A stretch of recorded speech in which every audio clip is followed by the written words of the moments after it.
Chapter 15. The Chase, the Changeling, and the Chat.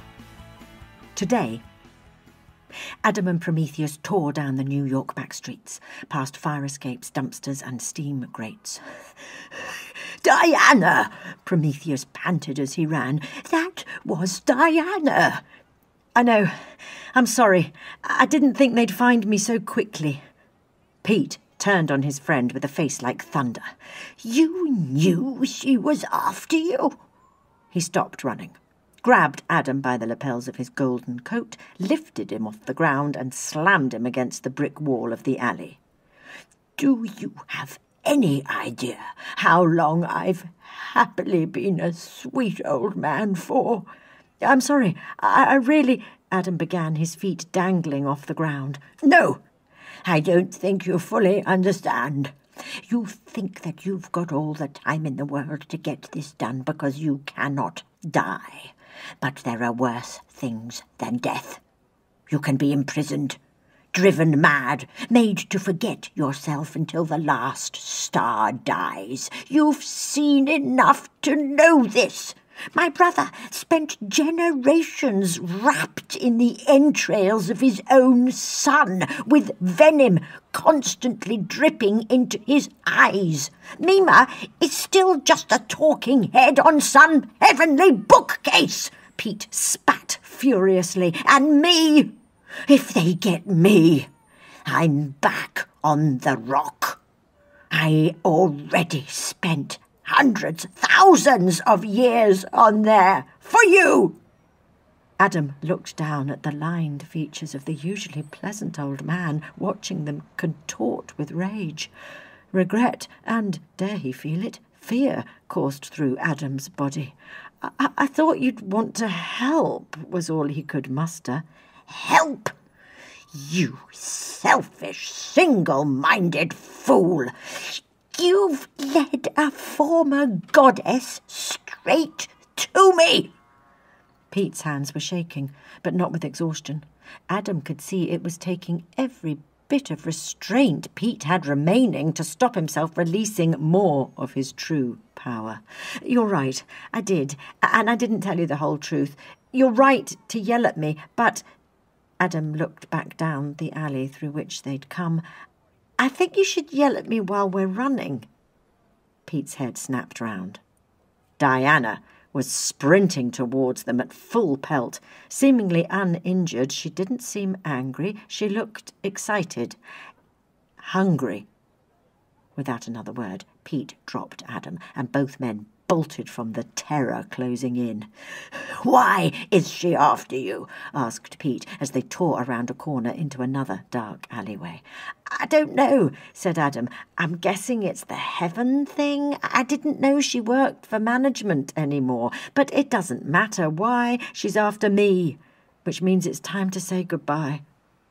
He looked down to the end of the side street. In front of them was another brick wall where they could turn left or right. "She can only follow one of us," Adam said. "It was lovely to see you. I'm sorry I ruined your life." "You really did," said Pete. "Good luck." Adam went right as his old friend turned left, neither taking a moment to chance one last look at each other. Diana reached the end of the alleyway. She pulled a metallic silver bow from her empty quiver. She glanced left and saw Prometheus. She looked right to see her quarry pulling away from her. She summoned her arrows, then reached back and grabbed the dark fletching. The arrow flew true, heading straight towards Adam's heart. It hit him hard. Diana saw the spot where her arrow hit. It rippled a bright gold before the arrow bounced harmlessly off Adam's coat. "Praise be to Vulcan," Adam muttered. Getting the coat back before this had all kicked off was a very good move on his part, but he knew he couldn't outrun or outfight the former goddess for long. He needed to improvise, end this chase, and end it quick. He turned another corner, searching through the many pockets of his wonderful coat. Found it, a washed-out jam jar. Unscrewing the lid, he ran through a large cloud of steam coming up from a metal grate. The jar, now full of mist, he closed tightly and returned to its pocket. Diana ran through the same cloud, her eyes sparkling with excitement. "Orion!" she screamed. There was a name Adam hadn't heard in a long time, but he stayed quiet, hidden. To Diana, the alleyway was empty, her prey nowhere to be seen. She sniffed the air. In a dumpster, Adam was frantically going through his pockets once more. He knew it was in here somewhere. He rummaged through his knickknacks. A Kohaleen druith, a wolfsagan, a never-ending porridge pot. "Aha!" he whispered triumphantly as his hand connected with a thick ball of yarn. Diana's ears pricked and her gaze fell on the dumpster. Adam began wrapping the yarn around his hand as fast as he could. Diana's hand reached for the lid. Adam stumbled through the Greek incantation he had memorized so long ago. The yarn began to glow. The lid flew open. Adam, summoning all his strength, hit the former goddess on the chin with his bound hand. Diana went flying. Adam climbed out of the bin and approached her, hopeful. He'd knocked out a demigod with this trick once before, but no such luck. Diana gave a little chuckle and propped herself up on one hand, wiping her face with the other. "Another good hit," she purred, sounding rather like her mother. "There will not be a third." The chase began anew. Adam began to unwind the yarn from his hand. "Lake, find me a lake," he instructed it. There was only one way Adam was going to be able to escape Diana. He needed the sword. The yarn glowed, twitched, and then flew out ahead of Adam. He held tight and, as if with an overexcited dog on a leash, began to race towards what he hoped with all his heart was a lake. 10 blocks away, Pete was leaning against his own dumpster. His hands still shook as he rifled through different passports, wondering who he could be and where he could go that they might not follow. Stupid boy. It's his own bloody... But he was beginning to feel a little guilty about leaving his friend to face Diana's wrath alone. So intent was he on justifying his abandonment that he didn't notice the large frame in a chauffeur's uniform heading towards him. "He'll be fine. I just..." Diana's chauffeur smiled broadly as he carefully removed his smart black hat, resting it on a nearby window ledge. His eyes were wet and shiny. His teeth were becoming too big for his mouth, sharpening into large fangs. There was a horrible sort of wet, cracking sound, like that of bones being pulled repeatedly in and out of their sockets. Pete looked up to see the horrifying thing in the chauffeur's uniform fall onto all fours, the back of its jacket split as thick brown fur protruded. Pete watched the grim metamorphosis with a horrific sort of fascination. Nails became claws, mouth became muzzle, man became beast. "All I ever wanted to do was teach," Pete mumbled piteously to himself. A hand fell on his shoulder. "I know you did, and you will again." Pete turned to see an open-faced man in his mid-50s. His friendly face was framed by a neat crop of dark hair peppered with grey. He was wearing a maroon button-down, a white shirt, a black tie, brown khakis, and was sporting incredibly shiny brown leather shoes. It was a good disguise, but Pete would know his little brother anywhere. "But first," continued the man in a soft southern drawl, "let's take care of our poor friend here." The chauffeur's transformation was now complete. The werewolf bore its teeth and snarled at the two men. "Oh, look what she's done to your beautiful design. This is just sloppy work," the man in the maroon said to Pete, sounding disappointed. "Do you mind if I—" He gestured to the beast. No," sighed Pete, resigned. "Go ahead." Now that Lucy, or Nick, or Sam, or whatever his little brother was calling himself today, was involved, things were not going to go back to normal any time soon. "Bring him peace," said Pete. He hung his head as Lucy stepped in front of him. The werewolf, who was not used to such a blasé reaction to his true form, charged at them. Lucy raised a hand as the beast leapt. Ashes to ashes. A blinding fire raged for a brief moment in the New York backstreet. Dust to dust. Lucy lowered his hand with a small smile. "Okay, let's get you out of here before the whole host comes for you. My car is waiting." Lucy put his arm around his big brother, the sooty remains of the werewolf blowing around them. They walked past the window ledge where the wolf had left his smart black hat, and with his free hand Lucy scooped it up. "Here, Charon," Lucy said, throwing the headgear to a pleasant-looking man who was holding open the door of a long white hearse. "This will complete the look for you." The slight man caught it with a flourish and popped it onto his head. "Very good, sir." He turned to Pete. "It is wonderful to see you again. It has been far too long." "It has, Charon, though I do wish it were under more peaceful circumstances." Pete sighed as he lowered himself into the back seat of the car, closely followed by Lucy. Charon gently shut the door behind them. The interior of the car was very warm, but quite dark, the tinted windows keeping the morning sun at bay. A log fire blazed on a large screen in front of them. This, coupled with the dark wood panelling and green leather seats, made Pete feel like he was in a private members' club on wheels. "I see you're living well," said Pete, admiring his new surroundings. "I can't complain. How's the boy?" Lucy grabbed a fistful of M&Ms from the bowl between them. "Oh, still heartbroken, but hopeful somehow." Pete looked out of the window, wondering where in the city his friend was, if he still was in the city. "I'm afraid I was a little harsh on him just now." "Oh? What's he done now?" "He broke into heaven." Lucy beamed, crunching the chocolate shells in his mouth between his brilliantly white teeth. "Good kid. I'm sorry I missed him." The car drove on. "Can you put me somewhere sunny this time?" Pete asked. He'd liked living in England, but it would be nice to be able to wear shorts again. "I'll do my best. Warm is my speciality. But first, there is a little matter we must attend to." Lucy picked up a remote. "End of the world, is it?" asked Pete. "Worse." Lucy clicked the remote, and the fire disappeared from the screen. A nightclub took its place, a nightclub where Lucy was looking back at them. He looked a far cry from the man he did now. The Lucy on the screen looked dishevelled, wearing a dirty, sandy brown suit. He appeared to have a black eye.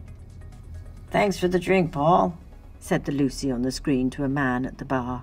"Hey, get back on the horse. You're a catch." Then he got up and started to walk away, before turning around with an intoxicated stumble.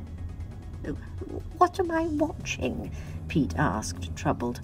His little brother was always up to something. "Just watch." Lucy gestured toward the screen, where his on-screen counterpart drawled on. "That's the other thing about love. It'll get you when you are least expecting it." As the on-screen Lucy walked away, the camera panned to a private booth where 3 women sat, a blonde, a brunette, and a redhead. "Juno." Pete leant forward.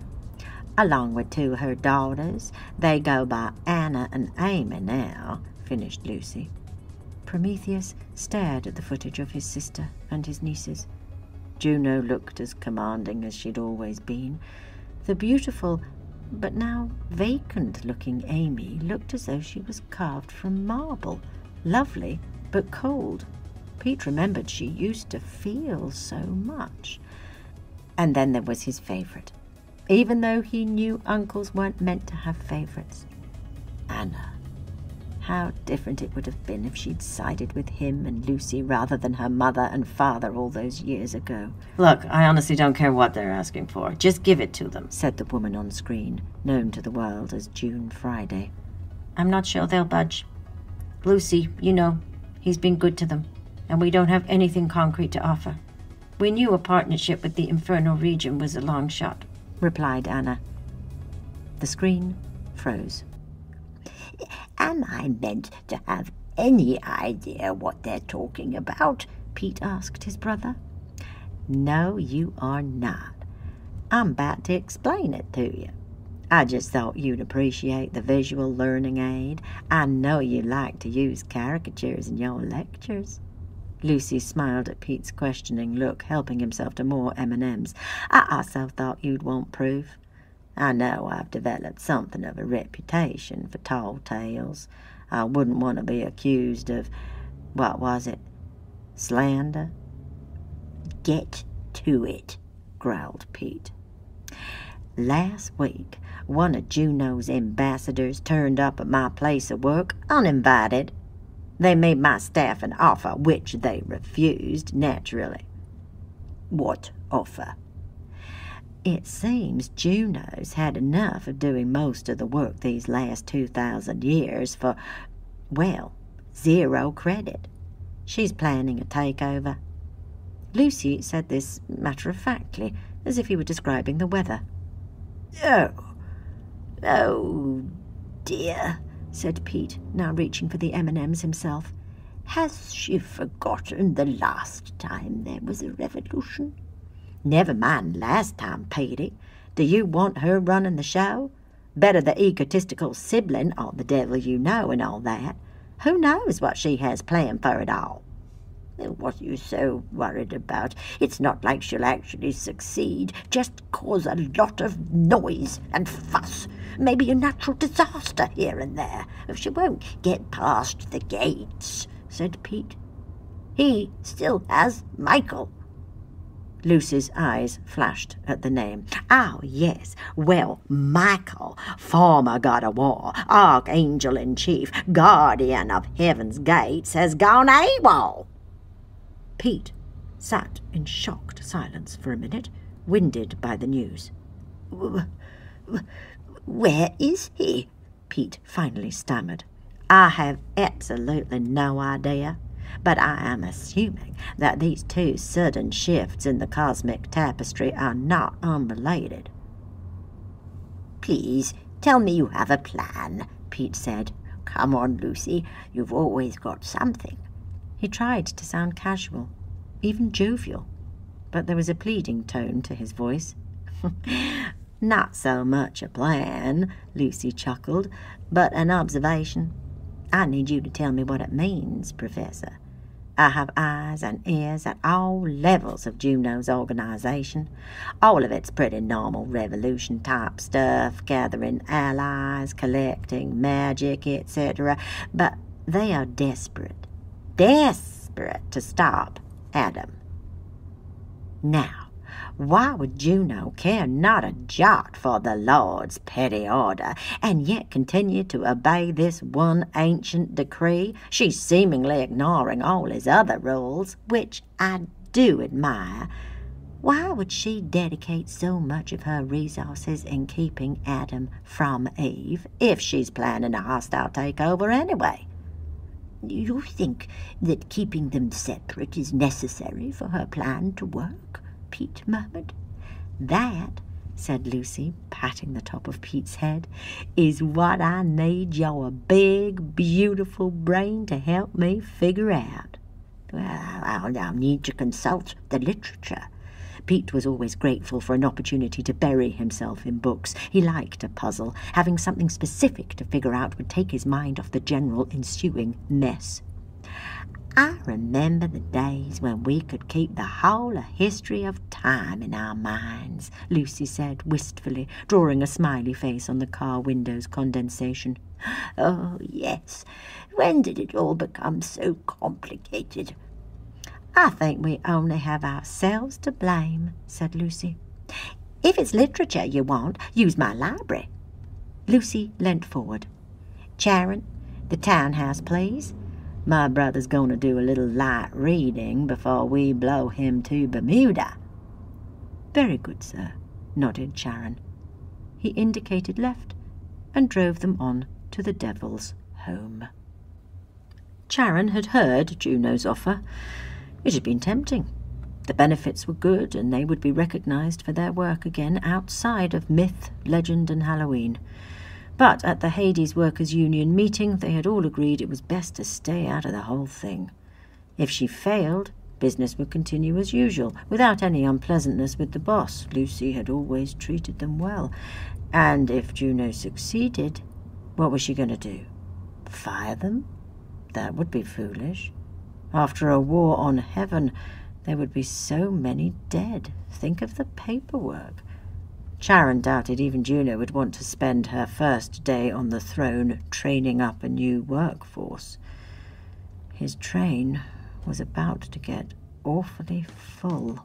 You've been listening to Evergreen, Chapter 15, written by Sam Russell and read by Catherine Russell. If you enjoyed this chapter, wherever you're listening, please subscribe, give us a rating and a review, so we can get this story into more people's ears. And if you really enjoyed it and want to support this project, you can do so on our Ko-fi page. All details are available on our Twitter @EvergreenBook1.